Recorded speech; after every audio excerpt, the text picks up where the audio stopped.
السلام علیکم ناظرین، اس ایپیسوڈ کے شروعات میں ہم دیکھتے ہیں سلطان غصے میں سلیمان سے کہتے ہیں میں نے تمہیں کہا تھا کہ حفاظت کو یقینی بناؤ اور اس ذمہ داری کو اہمیت دو۔ کیا میں نے نہیں کہا تھا؟ میں نے تم سے کہا تھا کہ نئی بادبان بناؤ اور پورے بیڑے کو ان بادبانوں سے لیس کر دو۔ کیا میں نے نہیں کہا تھا؟ میں نے تم سے کہا تھا کہ بیڑوں کا بوجھ ہلکا کرو اور آنے والے جہازوں کے لیے اپنی آنکھیں کھلی رکھو۔ کیا میں نے نہیں کہا تھا؟ کافر کی طرف سے رحم نہیں ہوتا۔ میں نے تمہیں نہیں کہا تھا کہ انہیں موقع نہ دو؟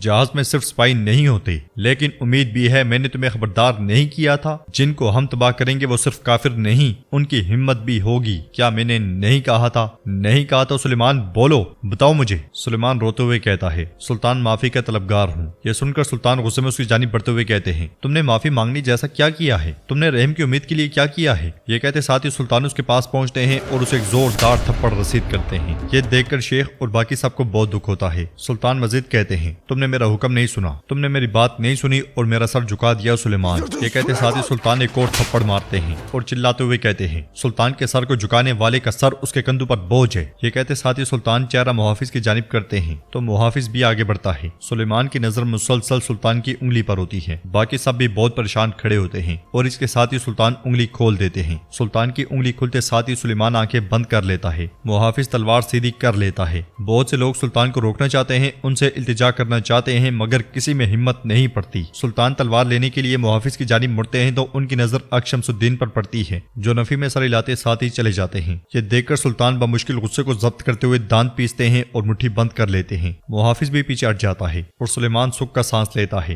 جاندالے کی جان میں بھی جان آتی ہے۔ دوغان بھی غمگین کھڑا ہوتا ہے اور سلطان کہتے ہیں 40 ڈنڈے مارے جائیں گے اور یہ دوبارہ ہرگز میرے سامنے نہ آئے۔ اب بالتئ اغلو سلیمان کی نہ کوئی ذمہ داری ہے، اس کا نام ہماری فوج میں نہیں ہے۔ معزول کر دیا گیا ہے، معزول کر دیا گیا ہے، معزول کر دیا گیا ہے۔ یہ کہتے ساتھ ہی سلطان پلٹ جاتے ہیں اور سلیمان کو بہت دکھ ہوتا ہے۔ قسطنطنیہ میں نطرس ایک سپاہی کو دبوچتے ہوئے کہتا ہے تم کیا کہہ رہے ہو؟ کیا تمہیں اندازہ بھی ہے عظیم ڈیوک نطرس کی بیٹی کو کون کس جسارت کے ساتھ زندان میں ڈال سکتا ہے؟ تم اس کی اجازت کیسے دے سکتے ہو؟ سپاہی کہتا ہے جناب شہنشاہ نے حکم دیا، ہم مزاحمت نہ کر سکے۔ نطرس کہتا ہے میں اس کا حساب لوں گا۔ اس لیے میں جستنیانی وہاں پہنچتا ہے اور نطرس آگے بڑھتے ہوئے کہتا ہے میں حساب لوں گا میری بیٹی کو قید خانے میں ڈالنے والے ہر شخص سے۔ وہ جستنیانی کو دھکیلتے ہوئے آگے بڑھ جاتا ہے۔ جستنیانی ایک دم سے سپاہی کے پاس جاتا ہے اور اس سے کہتا ہے کیا جو میں نے سنا وہ سچ ہے؟ کیا اینا قید خانے میں ہے؟ جلدی بتاؤ کیا ہوا؟ مگر سپاہی کوئی جواب نہیں دیتا اور سر جھکا لیتا ہے۔ ادھر استاد کے گھر کی جانب دیکھتے ہوئے سلطوق بطال سے کہتا ہے وہ بالکنی دیکھیں، وہ کتا وہیں رہتا ہے۔ بطال پوچھتا ہے اچھا تو گولے بارود کا گودام کہاں ہے؟ جواب میں سلطوق کہتا ہے وہ اسی طرف ہے۔ اسے دیکھتے ہوئے بطال کہتا ہے ہم ایک پتھر سے 2 لوگ ماریں گے، اندر کتنے لوگ ہیں؟ سلطوق کہتا ہے میں نہیں جانتا کہ اندر کتنے لوگ ہیں حضور، اور نہ ہی مجھے اس چیز کی پرواہ ہے، لیکن دروازے کے سامنے چند لوگ ہیں، اس لیے میں فاطمہ وہاں سے گزرتے ہوئے انہیں دیکھنے لگ جاتی ہے۔ بطال کہتا ہے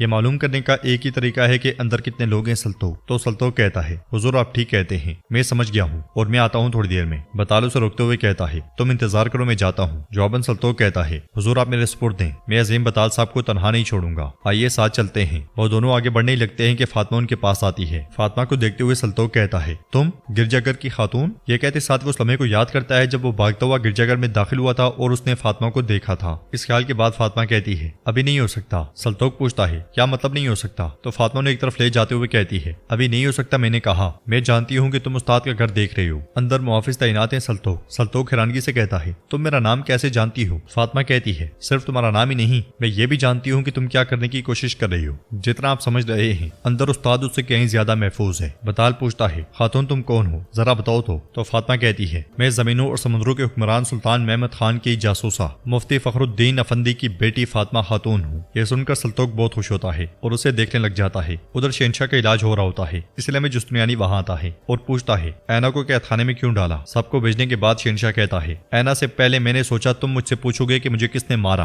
اینا نے اس شہر میں وہ کیا جو یہاں معاف نہیں کیا جا سکتا، اس نے شہنشاہ کا خون بہایا، ابھی کے لیے وہ قید خانے میں ہے، موت کا انتظار کر رہی ہے۔ یہ کہتے ساتھ ہی شہنشاہ آگے بڑھتا ہے۔ جستنیانی پوچھتا ہے موت کا؟ اینا ایسا کچھ کیوں کرے گی؟ جواباً شہنشاہ کہتا ہے کس کو پرواہ ہے کہ اس نے ایسا کیوں کیا جستنیانی، اس نے میرا خون بہایا۔ جستنیانی کہتا ہے میں اس شہر کے لیے لڑا، میں نے تمہارے لیے خون بہایا قسطنطینوس، خدا رو اسے معاف کر دو۔ قسطنطینوس کہتا ہے شہنشاہ کو مارنے والے کو معاف کرنے کا کہہ رہے ہو واقعی؟ جستنیانی کہتا ہے بدلے میں تم جو کہو گے میں کروں گا۔ یہ سن کر شہنشاہ کہتا ہے تم حق بجانب ہو، تم نے میرے لیے بہت قربانیاں دی ہیں، تمہیں نہ نہیں کہوں گا، اینا کے ساتھ اس شہر سے نکل جانے کی اجازت دوں گا۔ جستنیانی کہتا ہے شکریہ جناب، میں یہ کبھی نہیں بھولوں گا۔ شہنشاہ کہتا ہے لیکن اس کے بدلے میں تمہیں قیمت ادا کرنی ہوگی جستنیانی۔ یہ سنتے ساتھ ہی جستنیانی پریشان ہو جاتا ہے۔